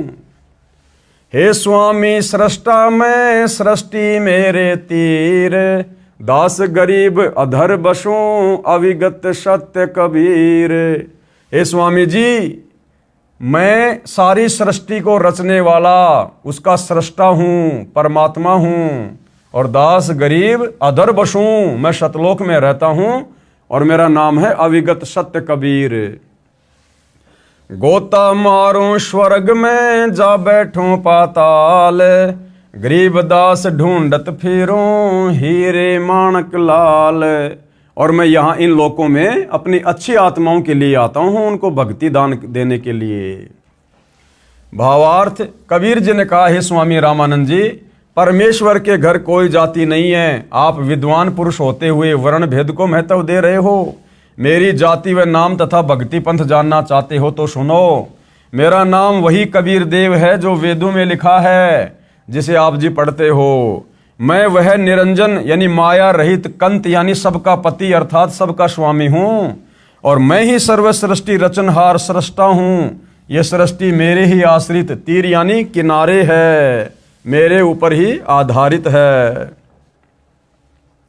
मैं ऊपर शतलोक में निवास करता हूं। मैं वह अमर अव्यक्त यानी अविगत सत्य कबीर हूं, जिसका वर्णन गीता अध्याय 8 श्लोक 20 से 22 में है। हे स्वामी जी, गीता अध्याय 7 श्लोक 24 में गीता ज्ञानदाता अर्थात काल ब्रह्म क्षर पुरुष अपने विषय में बताता है कि ये मूर्ख मनुष्य समुदाय मुझ अव्यक्त को कृष्ण रूप में व्यक्ति मान रहे हैं। मैं सबके समक्ष प्रकट नहीं होता। ये मनुष्य समुदाय मेरे इस अश्रेष्ठ अटल नियम से अपरिचित है। गीता अध्याय 7 श्लोक 25 में कहा कि मैं यानी गीता ज्ञानदाता अपनी योग माया सिद्धि शक्ति से छुपा हुआ अपने वास्तविक रूप में सबके समक्ष प्रत्यक्ष नहीं होता। ये अज्ञानी जन समुदाय मुझ कृष्ण व राम आदि की तरह माता से जन्म न लेने वाले प्रभु को तथा अविनाशी जो अन्य अव्यक्त परमात्मा है उसको नहीं जानते। हे स्वामी रामानंद जी, गीता अध्याय 7 श्लोक 24-25 में गीता ज्ञानदाता काल ब्रह्म ने अपने को अव्यक्त कहा है। यह प्रथम अव्यक्त प्रभु हुआ। अब सुनो दूसरे तथा तीसरे अव्यक्त प्रभुओं के विषय में। गीता अध्याय 8 श्लोक 18-19 में गीता ज्ञानदाता ने अपने से अन्य अव्यक्त परमात्मा का वर्णन किया है। कहा है, यह सर्व चराचर प्राणी दिन के समय अव्यक्त परमात्मा से उत्पन्न होते हैं, रात्रि के समय उसी में लीन हो जाते हैं। ये जानकारी काल ब्रह्म ने अपने से अन्य अव्यक्त प्रभु यानी पर ब्रह्म अक्षर पुरुष के विषय में दी है। ये दूसरा अव्यक्त प्रभु हुआ। और तीसरे अव्यक्त परमात्मा अर्थात परम अक्षर ब्रह्म के विषय में गीता अध्याय 8 श्लोक 20 से 22 में कहा है कि जिस अव्यक्त प्रभु का गीता अध्याय 8 श्लोक 18-19 में वर्णन किया है वह पूर्ण प्रभु नहीं है, वह भी वास्तव में अविनाशी प्रभु नहीं है, परंतु उस अव्यक्त जिसका विवरण उपरोक्त श्लोक 18-19 में है उससे भी अति परे दूसरा जो सनातन अव्यक्त भाव है वह परम दिव्य परमेश्वर सब भूतों यानी प्राणियों के नष्ट होने पर भी नष्ट नहीं होता। वह अक्षर अव्यक्त अविनाशी अविगत अर्थात वास्तव में अविनाशी अव्यक्त प्रभु इस नाम से कहा गया है। उसी अक्षर अव्यक्त की प्राप्ति को परम गति कहते हैं। जिस दिव्य परम परमात्मा को प्राप्त होकर साधक वापस लौटकर इस संसार में नहीं आते। इसी का विवरण गीता अध्याय 15 श्लोक 1 से 4 तथा श्लोक 16-17 में भी है। वह धाम अर्थात जिस लोक में वह अविनाशी परमात्मा रहता है वह धाम स्थान मेरे वाले लोक ब्रह्म लोक से श्रेष्ठ है। कौन कह रहा है? काल। जिस अविनाशी परमात्मा के अंतर्गत सब प्राणी हैं, जिस सच्चिदानंद घन परमात्मा से यह समस्त जगत परिपूर्ण है, वह सनातन अव्यक्त परमेश्वर तो अनन्य भक्ति से प्राप्त होने योग्य है। गीता अध्याय 8 श्लोक 20, 21, 22। हे स्वामी रामानंद जी, मैं वही तीसरी श्रेणी वाला अव्यक्त सत्य यानी सनातन अविनाशी भाव वाला परमेश्वर कबीर हूं, जिसे वेदों में कबीर देव कहा है। वही कबीर देव मैं कहलाता हूं। हे स्वामी रामानंद जी, सर्व सृष्टि को रचने वाला सृष्टा मैं ही हूं।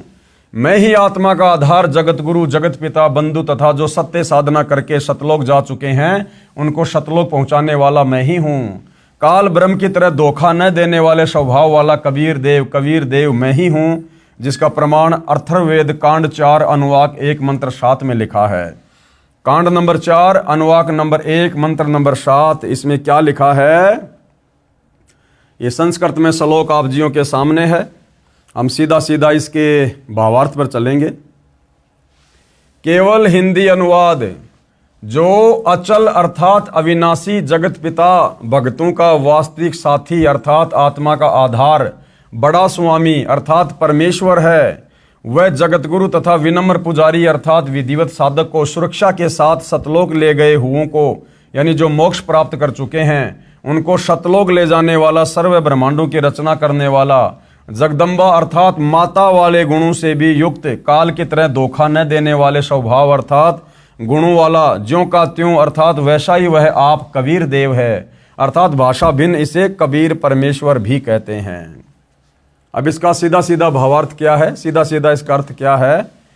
इस मंत्र में यह भी स्पष्ट कर दिया है कि उस परमेश्वर का नाम कबीर देव अर्थात कबीर परमेश्वर है, जिसने सर्व रचना की है। जो परमेश्वर अचल अर्थात वास्तव में अविनाशी, गीता अध्याय 15 श्लोक 16-17 में भी प्रमाण है।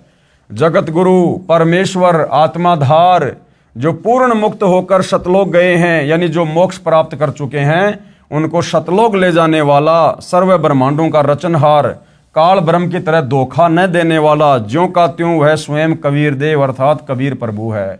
यही परमेश्वर सारे ब्रह्मांडों व प्राणियों को अपने शब्द शक्ति से उत्पन्न करने के कारण जनिता यानी माता भी कहलाता है, क्योंकि हम सभी परमेश्वर के वचन से उत्पन्न हैं। तथा पितरम यानी पिता तथा बंधु भाई भी वास्तव में यही है, तथा देव यानी परमेश्वर भी यही है। इसलिए इसी कबीर देव अर्थात कबीर परमेश्वर की स्तुति किया करते हैं। तमेव माता च पिता तमेव, तमेव बंधु च सखा तमेव, तमेव विद्या च द्रविणम तमेव, तमेव सर्व मम देव देव। इसी परमेश्वर की महिमा का पवित्र ऋग्वेद मंडल नंबर 1 सूक्त नंबर 24 में विस्तृत विवरण है। 5 वर्षीय बालक के मुख से वेदों व गीता के गूढ़ रहस्य को सुनकर ऋषि रामानंद जी आश्चर्यचकित रह गए तथा गुस्से में होकर अपशब्द कहने लगे। और क्या कहा? रामानंद अधिकार सुन जुल्हा अक जगदीश, दास गरीब विलंब ना ताहि नवावत शीस। रामानंद को गुरु कहे तन से नहीं मिलात, दास गरीब दर्शन भये पैड़ लगी ज्यों लात। पंथ चलत ठोकर लगी राम नाम कह दीन, दास गरीब कसर नहीं सीख लई परबीन। आडा पर्दा लाए कर रामानंद बोजंत, दास गरीब कुलंग छवि अधर डाक कुदंत। कौन जात कुल पंथ है कौन तुम्हारा नाम, दास गरीब आदीन गति बोलत है बलि जाऊं मैं। जाति हमारी जगत गुरु परमेश्वर है पंथ, दास गरीब लिखित पर नाम निरंजन कंत। रे बालक सुंदर बुद्धि घटमट तन आकार, दास गरीब दरस लग्या हो बोले सिरजनहार। तुम मोमन के पालवा जुल्हे के घर बास, दास गरीब अज्ञान गति एता दृढ़ विश्वास। मान बड़ाई छोड़ कर बोलो बालक बैन, दास गरीब अधम मुखी एता तुम घट फैन।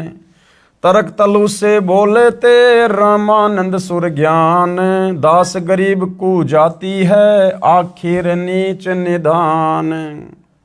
परमेश्वर कबीर देव जी ने प्रेम पूर्वक उत्तर दिया और क्या कहा मालिक ने? महके बदन खुलास कर सुन स्वामी परबीन, दास गरीब मनी मरे मैं आजिज आधीन। मैं अविगत गति से परे 4 वेद से दूर, दास गरीब 10 दिशा सकल सिंध भरपूर। सकल सिंध भरपूर हूँ खालिक हमरा नाम, दास गरीब अजाति हूँ तय जो कया बलि जाऊं। जाति पाति मेरे नहीं नहीं बस्ती नहीं गाम, दास गरीब अनिन गति नहीं हमारे चाम। नाद बिंद मेरे नाही नाही गुदा नहीं गात, दास गरीब शब्द सजा नहीं किसी का साथ। सब संगी बिछरू नाही आदि अंत बहु जाही, दास गरीब शकल बसों बाहर भीतर माही। ए स्वामी सृष्टा में सृष्टि हमारे तीर, दास गरीब अधर बसों अविगत सत्य कबीर। पौमी धरनी आकाश में व्यापक सब ठोर, दास गरीब ना दूसरा हम समतुल नाही और। हम दासन के दास हैं कर्ता पुरुष करीम, दास गरीब अवधूत हम ब्रह्मचारी सीम। सुन रामानंद राम हम मैं 52 नरसिंह, दास गरीब कली कली, हम ही से कृष्ण अभंग। हम ही से इंद्र कुबेर है, ब्रह्मा विष्णु महेश। दास गरीब धर्म ध्वजा, धरणी रसा तल शेष। सुन स्वामी सती भाख हों, झूठ न हमरे रिंच। दास गरीब हम रूप बिन, और सकल पर पंच। गोता लाऊं स्वर्ग में, फिर बैठूं पाताल। गरीब दास ढूंढत फिरूं, हीरे माणिक लाल। इस दरिया कंकर बहुत, लाल कहीं कहीं ठावे। गरीब दास माणिक चुगे, हम मुरजीवा नाव। मुरजीवा माणिक चुगे, कंकर पत्थर डारी। दास गरीब डोरी अगम, उतरो शब्द आधार। स्वामी रामानंद जी ने कहा, अरे कुजात अर्थात शूद्र, छोटा मुंह बड़ी बात, तू अपने आप को परमात्मा कहता है। तेरा शरीर हाड़ मांस व रक्त निर्मित है। तू अपने आप को अविनाशी परमात्मा कहता है। तेरा जुलाहे के घर जन्म है, फिर भी अपने आप को अजन्मा अविनाशी कहता है। तू कपटी बालक है। परमेश्वर कबीर जी ने कहा, ना मैं जन्मूं ना मैं रू, जो मैं आऊं त्यों जाऊं। गरीबदास सतगुरु भेद से, लखो हमारा ठाव। सुन रामानंद राम में, मुझसे ही बावन नरसिंह। दास गरीब युग युग हमसे ही हुए कृष्ण अभंग। कबीर जी ने उत्तर दिया, हे रामानंद जी, मैं न तो जन्म लेता हूं न मृत्यु को प्राप्त होता हूं। मैं 84 लाख प्राणियों के शरीरों में आने यानी जन्म लेने व जाने यानी मृत्यु होने के चक्कर से भी रहित हूं। और मेरी विशेष जानकारी किसी तत्वदर्शी संत सतगुरु से ज्ञान को सुनकर प्राप्त करो। गीता अध्याय 4 श्लोक 34 तथा यजुर्वेद अध्याय 40 मंत्र 10 व 13 में वेद ज्ञान दाता स्वयं कह रहा है कि उस पूर्ण परमात्मा के तत्व यानी वास्तविक ज्ञान से मैं अपरिचित हूं। उस तत्व ज्ञान को तत्वदर्शी संतों से सुनो, उन्हें दंडोत प्रणाम करो। अति विनम्र भाव से परमात्मा के पूर्ण मोक्ष मार्ग के विषय में ज्ञान प्राप्त करो। जैसी भक्ति विधि से तत्वदृष्टा संत बताए वैसी साधना करो। गीता अध्याय 15 श्लोक 17 में लिखा है कि श्लोक 16 में जिन दो पुरुषों यानी भगवानों, एक क्षर पुरुष अर्थात काल ब्रह्म तथा दूसरा अक्षर पुरुष अर्थात परब्रह्म का उल्लेख है, वास्तव में अविनाशी परमेश्वर तथा सर्व का पालन पोषण व धारण करने वाला परमात्मा तो उन उपरोक्त दोनों से अन्य ही है। हे स्वामी रामानंद जी, वह उत्तम पुरुष अर्थात सर्वश्रेष्ठ प्रभु मैं ही हूं। इस बात को सुनकर स्वामी रामानंद जी बहुत नाराज हो गए तथा कहा कि रे बालक, तू निम्न जाति का और छोटा मुंह बड़ी बात कर रहा है। तू अपने आप भगवान बन बैठा, बुरी गालियां भी दी। कबीर साहिब बोले कि गुरुदेव, आप मेरे गुरुजी हैं, आप मुझे गाली दे रहे हो तो भी मुझे आनंद आ रहा है, लेकिन मैं जो आपको कह रहा हूं, मैं ज्यों का त्यों पूर्ण ब्रह्म ही हूं, इसमें कोई संशय नहीं है। इस बात को सुनकर रामानंद जी ने कहा कि ठहर जा, तेरी तो लंबी कहानी बनेगी, तू ऐसे नहीं मानेगा, मैं पहले अपनी पूजा कर लेता हूं। रामानंद जी ने कहा कि इसको बैठाओ, मैं पहले अपनी कुछ क्रिया रहती है वह कर लेता हूं, बाद में इससे निपटूंगा। अब चारों वेदों को पढ़ने वाले विद्वान समझे जाने वाले स्वामी रामानंद जी क्या भक्ति क्रिया किया करते थे। भगवान विष्णु जी की एक काल्पनिक मूर्ति बनाते थे। मन में कल्पना करते थे कि सामने विष्णु जी की मूर्ति रखी है। सामने मूर्ति दिखाई देने लग जाती थी। जैसे कर्मकांड करते हैं, भगवान की मूर्ति के पहले वाले सारे कपड़े उतार कर उसको जल से स्नान करवा कर फिर साफ सुथरे कपड़े भगवान ठाकुर को पहनाकर गले में माला डालकर तिलक लगाकर मुकुट रख देते हैं। रामानंद जी कल्पना कर रहे थे। कल्पना करके भगवान की काल्पनिक मूर्ति बनाई। श्रद्धा से जैसे नंगे पैरों जाकर आप ही गंगा जल लाए हों, ऐसी अपनी भावना बनाकर ठाकुर जी की मूर्ति के कपड़े उतारे, फिर स्नान करवाया तथा नए वस्त्र पहना दिए, तिलक लगा दिया, मुकुट रख दिया और माला यानी कंठी डालनी भूल गए। कंठी न डाले तो पूजा अधूरी और मुकुट रख दिया तो उस दिन मुकुट उतारा नहीं जा सकता। उस दिन मुकुट उतार दे तो पूजा खंडित। स्वामी रामानंद जी अपने आप को कोस रहे हैं कि इतना जीवन हो गया मेरा, कभी भी ऐसी गलती जिंदगी में नहीं हुई थी। प्रभु, आज मुझ पापी से क्या गलती हुई है। यदि मुकुट उतारूं तो पूजा खंडित। उसने सोचा कि मुकुट के ऊपर से कंठी माला डालकर देखता हूं। यानी वो कल्पना कर रहे थे अपने मन ही मन में, सामने ना कोई मूर्ति है, ना कोई मुकुट है, ना कोई माला है, ऊपर से उन्होंने पर्दा भी लगा रखा था ताकि बाहर से कोई देख ना ले। कल्पना से कह रहे हैं, कोई सामने मूर्ति नहीं है और पर्दा लगा है। कबीर साहब दूसरी ओर बैठे हैं, मुकुट में माला फंस गई, आगे नहीं जा रही थी, जैसे सौपन देख रहे हों। रामानंद जी ने सोचा अब क्या करूं, हे भगवान आज तो मेरा सारा दिन ही व्यर्थ गया, आज की मेरी भक्ति कमाई व्यर्थ गई। क्योंकि जिसको परमात्मा की कसक होती है उसका एक नित्य नियम भी रह जाए तो उसको दर्द बहुत होता है। जैसे इंसान की जेब कट जाए और फिर बहुत पश्चाताप करता है। प्रभु के सच्चे भक्तों को इतनी लगन होती है। इतने में बालक रूपधारी कबीर परमेश्वर जी ने कहा कि स्वामी जी माला की घुंडी खोलो और माला गले में डाल दो।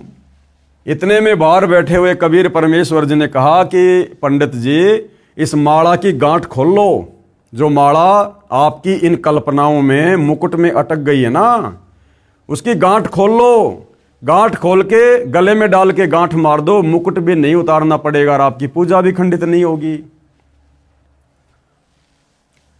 इतने में बालक रूपधारी कबीर परमेश्वर जी ने कहा कि स्वामी जी माला की घुंडी खोलो और माला गले में डाल दो, फिर गांठ लगा दो, मुकुट उतारना नहीं पड़ेगा। रामानंद जी काहे का मुकुट उतारे था, काहे की गांठ खोले था।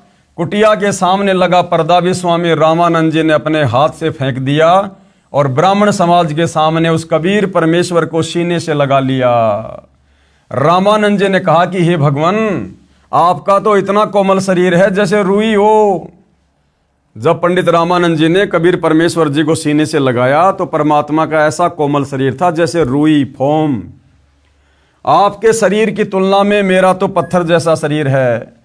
एक तरफ तो प्रभु खड़े हैं और एक तरफ जाति व धर्म की दीवार यानी वो जनता खड़ी है। प्रभु चाहने वाली आत्माएं धर्म की बनावटी दीवार को तोड़ना श्रेयकर समझते हैं। वैसा ही स्वामी रामानंद जी ने किया। सामने पूर्ण परमात्मा को पाकर न जाति देखी, न धर्म देखा, न छुआछात, केवल आत्म कल्याण देखा। इसे ब्राह्मण कहते हैं, विद्वान कहते हैं। बोलत रामानंद जी हम गड़बड़ा सुकाल, गरीब दास पूजा करे मुकुट फही जदमाल। सेवा करो संभाल कर सुन स्वामी सुरज्ञान, गरीब दास सिर मुकुट धर माला अटकी जान। स्वामी गुंडी खोल कर फिर माला गलडार, और गरीब दास इस भजन को जानत है करतार। मन की कल्पनाओं को केवल परमात्मा ही जान सकता है। ड्योढ़ी पर्दा दूर कर लिया कंठ लगाए, गरीब दास गुजरी बहुत बदने बदन मिलाए। मन की पूजा तुम लखी मुकुट माल प्रवेश, गरीब दास गति को लख है तेरा कौन वर्ण क्या भेख है। ये तो तुम शिक्षा दई मान लई मनमोर, गरीब दास कोमल पुरुष हमरा बदन कठोर। कबीर देव द्वारा ऋषि रामानंद के आश्रम में दो रूप धारण करना। आगे कबीर परमेश्वर जी ने पंडित रामानंद जी के सामने और क्या लीला करके दिखाई। स्वामी रामानंद जी ने परमेश्वर कबीर जी से कहा कि आपने झूठ क्यों बोला। कबीर परमेश्वर जी बोले कैसा झूठ स्वामी जी। स्वामी रामानंद जी ने कहा कि आप कह रहे थे कि आपने मेरे से नाम ले रखा है, आपने मेरे से उपदेश कब लिया। बालक रूपधारी कबीर परमेश्वर जी बोले एक समय आप नहाने के लिए पंचगंगा घाट पर गए थे, मैं वहां लेटा हुआ था, आपके पैरों की खड़ाऊ मेरे सिर में लगी थी। आपने कहा था कि बेटा राम राम बोलो। रामानंद जी बोले हाँ अब कुछ याद आया, परंतु वह तो बहुत ही छोटा बच्चा था, क्योंकि उस समय 5 वर्ष की आयु के बच्चे बहुत बड़े हो जाया करते थे तथा 5 वर्ष के बच्चे के शरीर तथा 2.5 वर्ष के बच्चे के शरीर में दुगना अंतर हो जाता था। तो पंडित रामानंद जी ने कहा कि भाई वो बच्चा तो बहुत छोटा था, आप तो नहीं हो सकते। कबीर परमेश्वर जी ने कहा स्वामी जी देखो मैं ऐसा था।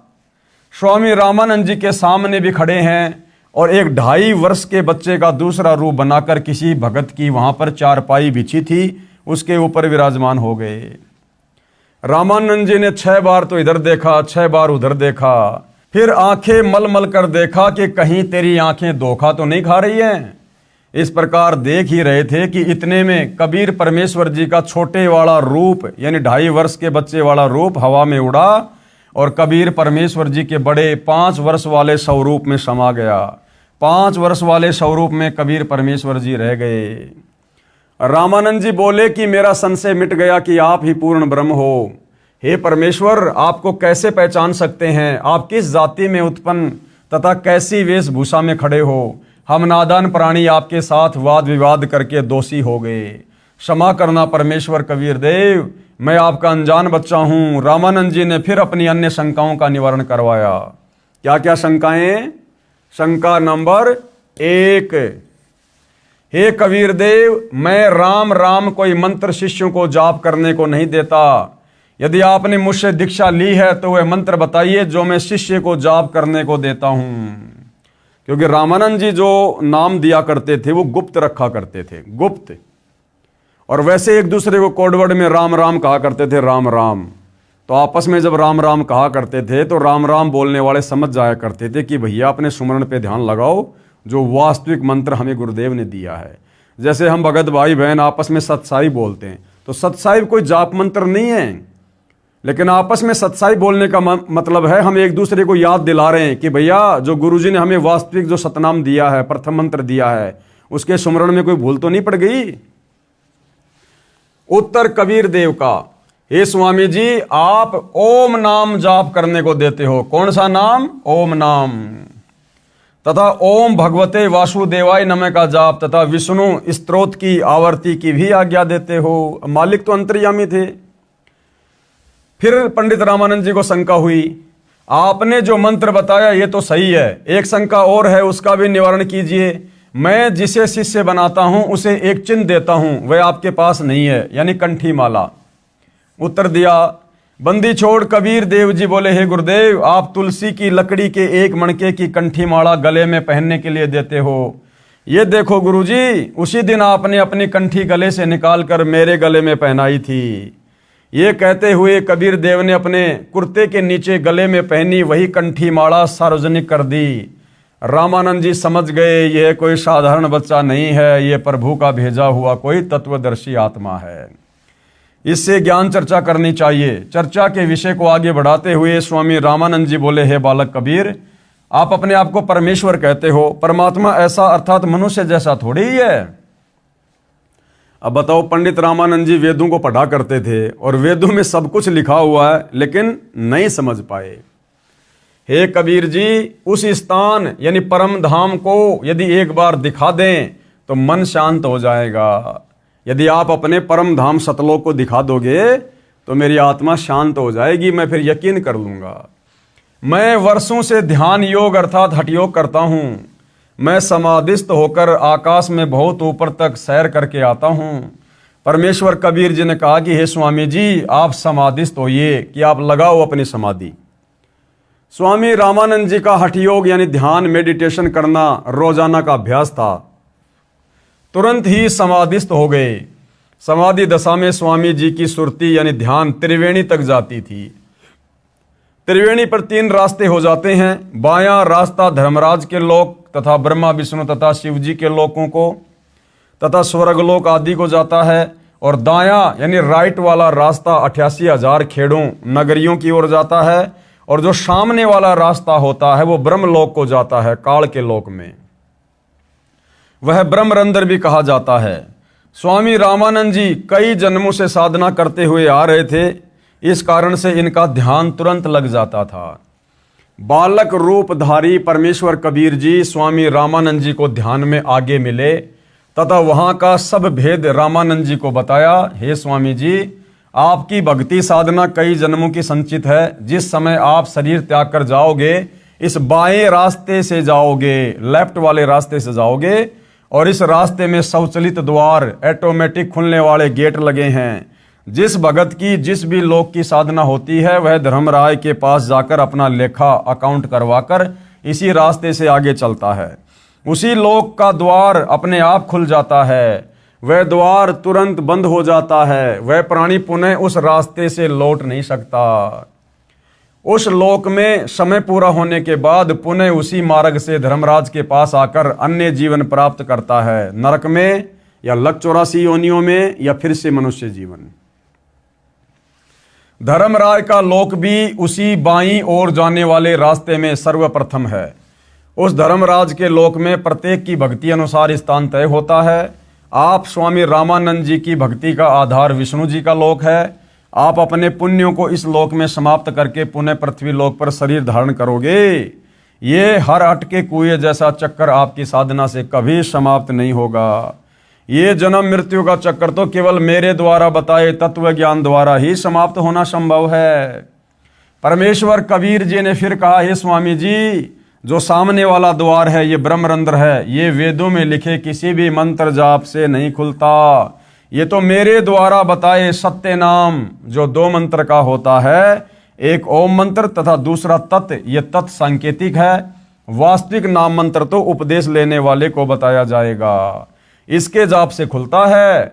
ऐसा कहकर परमेश्वर कबीर जी ने सत्य नाम 2 मंत्रों के नाम का जाप किया और तुरंत ही सामने वाला द्वार ब्रह्मरंध्र खुल गया। परमेश्वर कबीर जी अपने साथ स्वामी रामानंद जी की आत्मा को लेकर उस ब्रह्मरंध्र में प्रवेश कर गए। उसके पश्चात वह द्वार तुरंत बंद हो गया।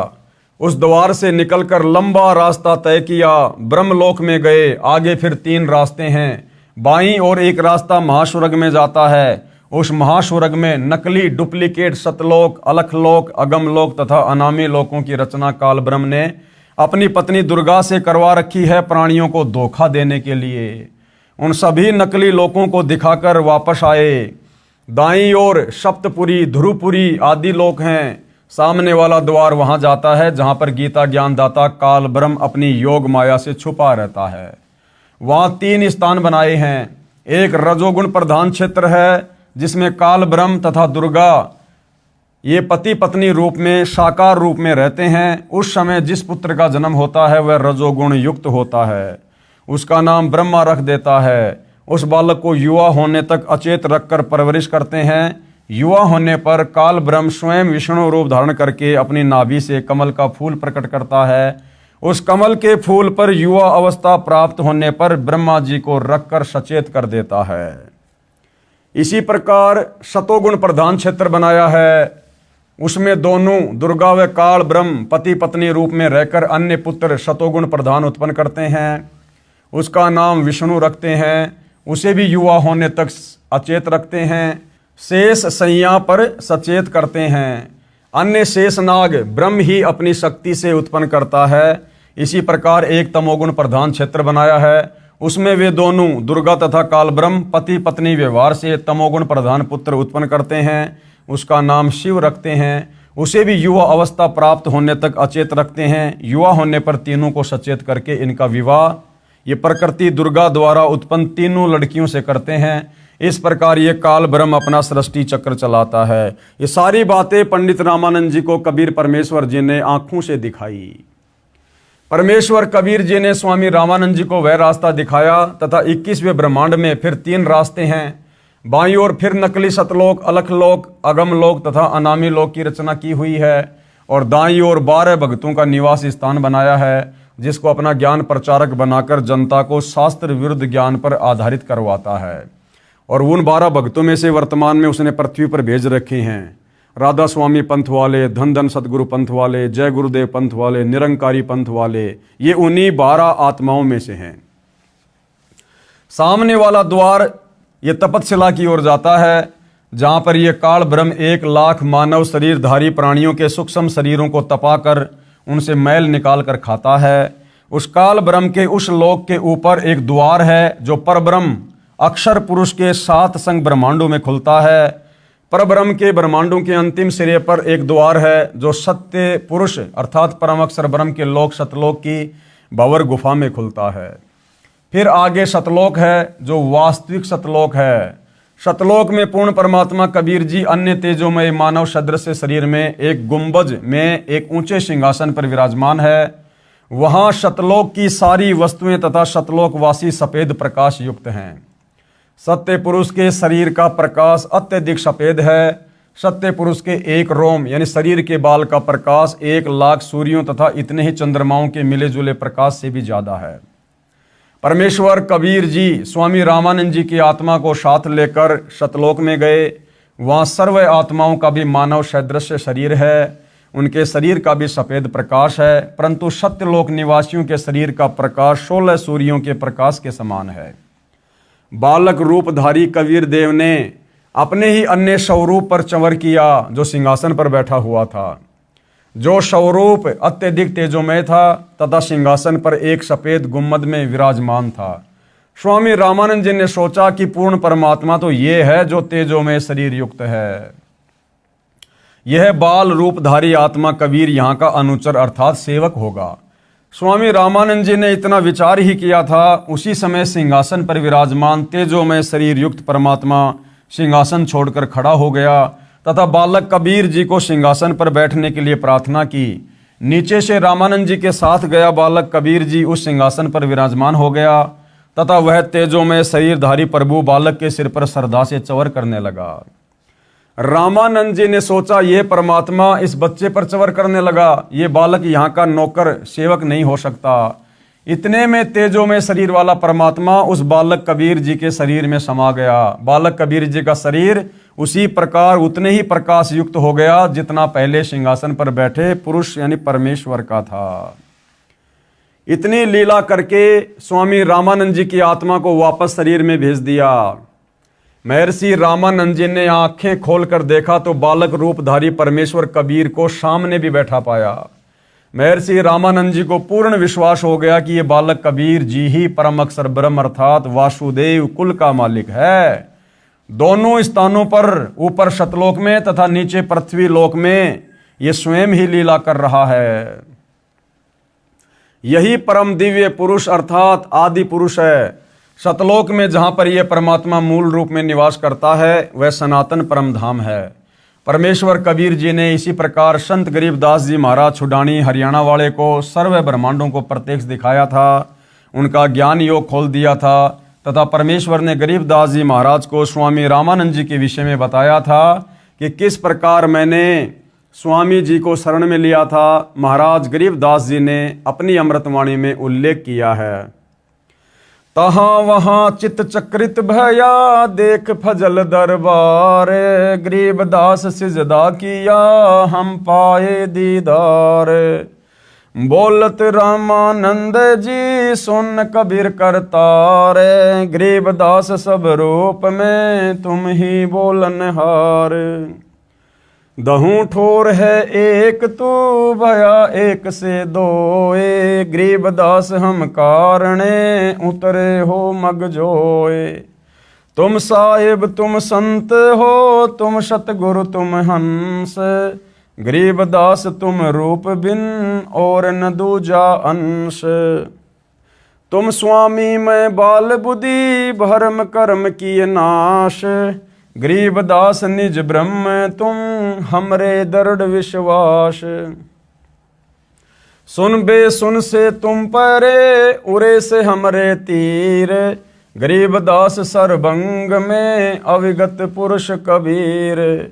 कोटि कोटि सिजदा किए कोटि कोटि प्रणाम, गरीबदास अनहद अधर हम पर से तुम धाम।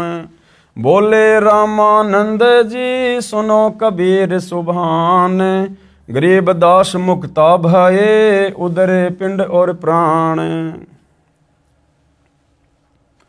उपरोक्त वाणी का भावार्थ, सतलोक में तथा काशी नगर में पृथ्वी पर दोनों स्थानों पर परमात्मा कबीर जी को देखकर स्वामी रामानंद जी ने कहा है, कबीर परमात्मा आप दोनों स्थानों पर लीला कर रहे हो। आप ही निज ब्रह्म अर्थात गीता अध्याय 15 श्लोक 17 में कहा है कि उत्तम पुरुष अर्थात वास्तविक परमेश्वर तो क्षर पुरुष यानी काल ब्रह्म तथा अक्षर पुरुष यानी पर ब्रह्म से अन्य ही है। वही परमात्मा कहा जाता है जो तीनों लोकों में प्रवेश करके सबका धारण पोषण करता है, वह परम अक्षर ब्रह्म आप ही हैं। आप ही की शक्ति से सर्व प्राणी गति कर रहे हैं। मैंने आपका वह सनातन परम धाम आंखों देखा है तथा वास्तविक अनहद धुन तो ऊपर सतलोक में है। ऐसा कहकर स्वामी रामानंद जी ने कबीर परमेश्वर के चरणों में कोटि कोटि प्रणाम किया तथा कहा, आप परमेश्वर हो, आप ही सतगुरु तथा आप ही तत्वदर्शी संत हो। आप ही हंस अर्थात नीर क्षीर को भिन्न भिन्न करने वाले सच्चे भगत के गुणों युक्त हो। कबीर भगत नाम से यहाँ पर प्रसिद्धि हो, वास्तव में आप परमात्मा हो, मैं आपका भगत, आप मेरे गुरु जी। 104 वर्ष का वो महात्मा स्वामी रामानंद कबीर परमेश्वर जी से कह रहा कि मैं आपका शिष्य और आप मेरे गुरु जी हो। परमेश्वर कबीर जी ने कहा, हे स्वामी जी, गुरु जी तो आप ही रहो, मैं आपका शिष्य हूं। यह गुरु परंपरा बनाए रखने के लिए अति आवश्यक है। यदि आप मेरे गुरु जी के रूप में नहीं रहोगे तो भविष्य में संत व भगत कहा करेंगे कि गुरु बनाने की क्या आवश्यकता है। क्या कहेंगे कि गुरु बनाने की कोई आवश्यकता नहीं है, सीधा ही परमात्मा से ही संपर्क करो। कबीर ने भी गुरु नहीं बनाया था। हे स्वामी जी, काल प्रेरित व्यक्ति ऐसी ऐसी बातें बनाकर श्रद्धालुओं को भक्ति की दिशा से भ्रष्ट किया करेंगे तथा काल के जाल में फांसे रखेंगे। इसलिए संसार की दृष्टि में आप मेरे गुरुजी की भूमिका कीजिए तथा वास्तव में जो साधना की विधि मैं बताऊं आप वैसे भक्ति कीजिए। स्वामी रामानंद जी ने कबीर परमेश्वर जी की बात को स्वीकार किया। कबीर परमेश्वर जी एक रूप में स्वामी रामानंद जी को तत्व ज्ञान सुना रहे थे तथा अन्य रूप धारण करके कुछ ही समय उपरांत अपने घर पर आ गए, क्योंकि वहां नीरू तथा नीमा अति चिंतित थे। बच्चे को सकुशल घर लौट आने पर नीरू तथा नीमा ने परमेश्वर का शुक्रिया किया। यानी एक रूप में तो परमात्मा वहां पर पंडित रामानंद जी को सारे ब्रह्मांड दिखा रहे हैं और दूसरे रूप में परमात्मा वापस अपनी झोपड़ी में जाकर सो गए, क्योंकि उनके मुंह बोले माता पिता बहुत ज्यादा चिंतित थे कि हमारे बच्चे कबीर को लेकर गए हैं, ना जाने उसके साथ में क्या क्या करेंगे। अपने बच्चे कबीर को सीने से लगाकर नीमा रोने लगी तथा बच्चे को अपने पति नीरू के पास ले गई। नीरू ने भी बच्चे कबीर से प्यार किया। नीरू ने पूछा, बेटा आपको उन ब्राह्मणों ने मारा तो नहीं? कबीर जी बोले, नहीं पिताजी, स्वामी रामानंद जी बहुत अच्छे हैं, मैंने उनको गुरु बना लिया है। उन्होंने मुझको सब ब्राह्मण समाज के समक्ष सीने से लगाकर कहा है कि ये मेरा शिष्य है। आज से मैं सर्व हिंदू समाज के सर्व जातियों के व्यक्तियों को शिष्य बनाया करूंगा। माता पिता नीरू तथा नीमा अति प्रसन्न हुए तथा घर के कार्य में व्यस्त हो गए। स्वामी रामानंद जी ने कहा, हे कबीर जी, हम सबकी बुद्धि पर पत्थर पड़े थे, आपने ही अज्ञान रूपी पत्थरों को हटाया है। बड़े पुण्य कर्मों से आपका दर्शन सुलभ हुआ है। यह शब्द अगम निगम बोध के पेज नंबर 38 पर लिखा है। मेरा नाम कबीरा, हूं जगत गुरु जाहिरा, तीन लोक में यश है मेरा, त्रिकुटी है अस्ताना, 5 3 हम ही ने कीने, जाते रचा जिहाना। 5 3 यानी ये ब्रह्मा विष्णु महेश और दुर्गा और काल परमात्मा कहते हैं, इनको मैंने ही बनाया है, जिससे 21 ब्रह्मांड की सृष्टि चला रहा हूं। गगन मंडल में बासा मेरा, यानी सतलोक में 9वें कमल परमाणा, और ब्रह्म बीज हम ही से आया, बनी जो मूर्ति नाना। ये जो ब्रह्म है 21 ब्रह्मांड का स्वामी परमात्मा कहते हैं, ये भी हमारे से उत्पन्न है। शंखों लहर मेहर की उपजय बाजे अनहद बाजा, गुप्त भेद वाही को देंगे शरण हमारी आजा। बहुबंधन से लेऊं छुड़ाई, निर्मल करूं शरीरा, सुर नर मुनि कोई भेद न पावे, पावे संत गंभीरा। वेद कतेब में भेद न पूरा, काल जाल जंजाला, कहे कबीर सुनो गुरु रामानंद, करूं अमर ज्ञान उजाला। अब विश्व की उत्पत्ति सृष्टि रचना का ज्ञान कराता हूं। क्या कह रहे हैं परमात्मा? अब विश्व की उत्पत्ति अर्थात सृष्टि रचना का ज्ञान कराता हूं, जो स्वयं परमेश्वर ने अपने द्वारा रचित जगत का ज्ञान बताया है। कृपया आगे पढ़िए। तो भाइयों और बहनों, ये पवित्र पुस्तक हिंदू साहिबान नहीं समझे गीता वेद पुराण, इसका 12वां अध्याय है और संक्षिप्त सृष्टि रचना को परमेश्वर समझा रहे हैं कि सृष्टि की रचना कैसे हुई है। ये ब्रह्मा विष्णु महेश कौन है, कहाँ से आए हैं, वास्तव में इनका जनक कौन है, ये दुर्गा और काल कहाँ से आए हैं, 21 ब्रह्मांड इस ब्रह्म को किसने दिए हैं। इस काल ब्रह्म को रोजाना 1 लाख मानव शरीरधारी प्राणियों को तपतशिला पर भून भून कर खाने का श्राप क्यों लगा है? इस काल ने ऐसा क्या किया था जो सभी आत्माओं को काल के साथ सतलोक से यहाँ भेजना पड़ा? हम जो ये कर्मदंड भोग रहे हैं इसका क्या कारण है? गधे कुत्ते सुअर बन रहे हैं, जन्म रहे, मर रहे हैं। तो भाइयों और बहनों, जब तक हम सृष्टि रचना से परिचित नहीं होंगे, यानी ये बखेड़ा क्या है, तब तक भाइयों और बहनों हमारी भक्ति में वो दृढ़ लगन नहीं लग सकती है। हम कभी भी डगमग हो सकते हैं, कोई भी हमें भ्रमित कर सकता है। तो सृष्टि रचना का ज्ञान होना अति आवश्यक है। और ये जो सृष्टि रचना है ये सतगुरु रामपाल जी ने ही अपने ही धर्मशास्त्रों से निकाल कर हमें दी है। यानी ये सतज्ञान थोड़ा थोड़ा हमारे पवित्र शास्त्रों में है, लेकिन हमारे धर्मगुरु तत्व ज्ञान के अभाव में हमें सृष्टि रचना से परिचित नहीं करवा पाए। इसलिए अब पूर्णतया सृष्टि रचना से परिचित सतगुरु रामपाल जी ने करवाया है। तो भाइयों और बहनों, सृष्टि रचना के विषय में विशेष खुलासा हम कल के एपिसोड में करेंगे गुरुदेव भगवान के आशीर्वाद से, और जानेंगे कि सृष्टि की रचना कैसे हुई है। तो आज के वीडियो में गुरुदेव भगवान के आशीर्वाद से केवल इतना ही। कल परमेश्वर की सेवा में फिर हाजिर होंगे। तब तक गुरुदेव भगवान हम सबको आज्ञा दे, आशीर्वाद दे, सद्बुद्धि दे। बंदी छोड़ सतगुरु रामपाल जी भगवान की जय हो।